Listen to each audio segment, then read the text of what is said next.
భారతీయ జనతా పార్టీకి అస్సాం చాలా కీలకమైంది. ఎందుకంటే గతంలో వరుసగా 2 సార్లు విజయం సాధించిన రాష్ట్రం మరొకసారి ఇప్పుడు పోటీ పడుతున్నటువంటి పరిస్థితి కాబట్టి దాని వరకు అస్సాంలో గెలిస్తే సరిపోతుంది. 5 రాష్ట్రాల ఎన్నికలు ఏవైతే ఇప్పుడు జరుగుతున్నాయో 5 రాష్ట్రాల ఎన్నికల్లో కీలకమైనటువంటిది వాళ్ళకి అస్సాం. అస్సాం గెలిస్తే మిగతాది గెలిచినా గెలకపోయినా వాళ్ళకి పెద్ద ప్రాబ్లం కాదు. కానీ ఇప్పుడు ఆ అస్సాం కాస్త ఎలా ఉంటుంది? ఎందుకంటే మతపరమైన పోలరైజేషన్ ముస్లిం క్రిస్టియన్ ఒకటైనటువంటి నేపథ్యంలో ఏం జరుగుతుందన్నటువంటి సందేహం. వాస్తవంగా చెప్పాలంటే 2016లో బీజేపీ 60 సీట్లు గెలుచుకుంది, మొత్తం 126 కాదు.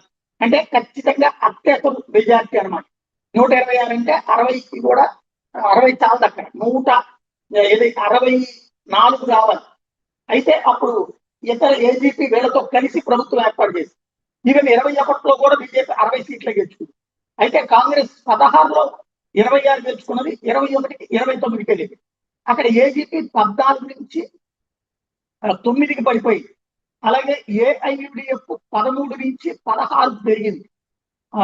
బీపీఎఫ్ వచ్చేటప్పటికి 12 నుంచి 4కి పడిపోయింది. ఇతరులు అప్పట్లో 1, మొన్నటిసారి 2. ఇప్పుడు అక్కడ గెలవాలన్నటువంటిది ఓ ప్రధానమైనటువంటి ఎత్తుగడగా సాగుతోంది బీజేపీ. ఏం జరుగుతుంది?